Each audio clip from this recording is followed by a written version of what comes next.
La grande matinale sur Radio Côte d'Ivoire. Numéro 1 sur l'info Et le sport.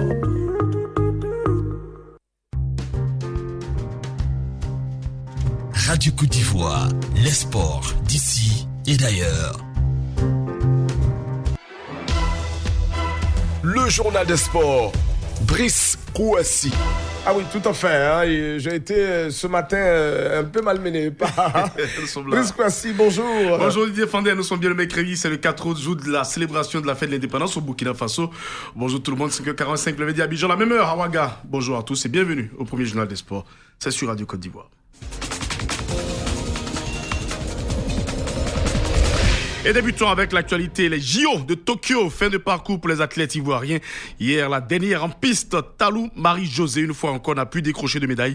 Cette fois, sur le 200 mètres, Talou a terminé 5e, loin derrière la championne jamaïcaine Hélène Thompson, qui a dominé largement cette compétition. Et la surprise, la Namibienne Mboma, première médaille pour la Namibie sur, bien sûr, piste avec un temps record pour Mboma qui devient donc la vice-championne olympique sur le 200 mètres. Et puis, pour la Côte d'Ivoire, une seule médaille récoltée, la médaille de Gbagburut au niveau du taekwondo.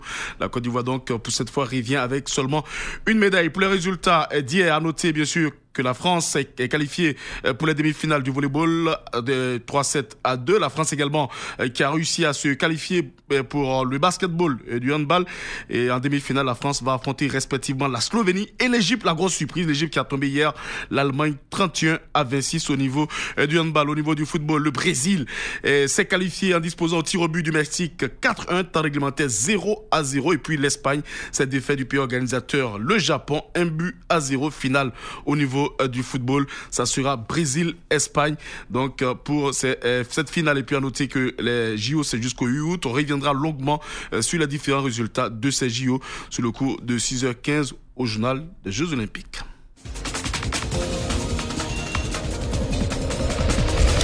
On va parler de boxe avec retour au pays pour parler de boxe, mais bien avant, sur le continent, un peu de football avec l'élection de la Fédération sénégalaise de football. C'est le samedi prochain. Ça sera un choc entre Maki Touré, président de Académie Génération Foot, face à Augustin Senghor, qui est en place depuis 12 ans, vice-président d'ailleurs de la Confédération africaine de football et maire de la ville de Gorée. Ces élections qui promettent. Et puis au niveau des clubs de Côte d'Ivoire, le stade d'Abidjan sera en assemblée générale le 21 août. La décision a été prise et l'Azida Bengrou le 15 août prochain pour le club de Côte d'Ivoire. Et puis on l'a dit, au pays, on parle de boxe avec la nuit des gladiateurs. C'est vendredi prochain, à la veille de la fête de l'indépendance. Ce sera un grand rendez-vous de la boxe. 3 ceintures mis, bien sûr, en compétition. On va écouter d'ailleurs le président, le patron de la boxe ivoirienne, le président Atubois, parlant de ce grand rendez-vous de boxe ici à Abidjan.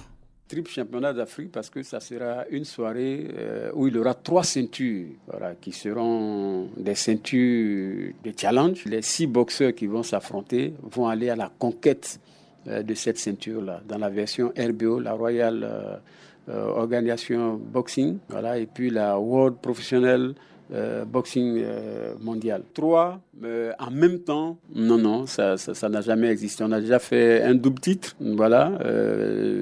ça remonte déjà aux années 2008, avec Didier Mebara et puis Bessé Mobu-Henri, qu'on a fait au Palais de la Culture de Treichville, organisé par le promoteur en son temps, Patrick Altlan. Mais 3 titres pour une soirée.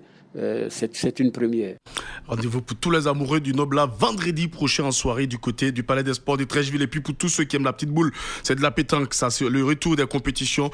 Et pour la fête de l'indépendance également, week-end de pétanque du côté de Yamoussoukro, avec notamment le top départ des compétitions en ce mois d'août qui sera très très riche au niveau de la pétanque. Le président Ngoma Joseph nous parle de cette compétition, d'abord de ce week-end, mais surtout évidemment des différentes compétitions de ce mois d'août. Ce programme-là de compétition pour ces 7 et 8 à Yamoussoukro, nous y serons. Ce sera le championnat national doublette la zone 4, c'est-à-dire Yamoussoukro. Le 21-22 août, on aura le championnat triplette sur Boaké. Le 28 août 2021, on sera reçu par la municipalité de Tiasalé, qui nous fait l'honneur de nous recevoir très bientôt. Donc ensuite à cela, nous allons annoncer prochainement pour la rentrée le championnat de Côte d'Ivoire, tête-à-tête et de tir de précision. Le président de la Fédération ivoirienne de pétanque, Ngoma Joseph. Et puis on revient un peu en football avec des résultats. Ça a débuté pour ceux qui sont amoureux du football européen. La Ligue des Champions, 3e tour préliminaire, Ligue des Champions, les matchs allés. Quelques résultats sous nos yeux. Monaco qui a disposé du Spartak de Prague 2-0. Victoire de Malmo face à Rangers 2-1. Le PSV Eindhoven a largement dominé Midland 3-0. Genk est tombé à domicile face au Shakhtar Donetsk 2-1. Puis à suivre aujourd'hui, ce mercredi, Dynamo Zagreb, Varsovie, Spartak de Moscou, Benfica. On se retrouve, on dira à 6h15 pour parler des JO notamment avec la sortie, la dernière épreuve de Talou Marie-Josée, la sortie désormais des athlètes ivoiriens qui reviennent avec une médaille, la médaille de bronze signée Baburut. Bah écoutez, on va s'en contenter. Allez, c'est pas bien hein. grave. Hein. Okay. Au moins, on a marqué une médaille. Merci à vous, Brice Kwasi.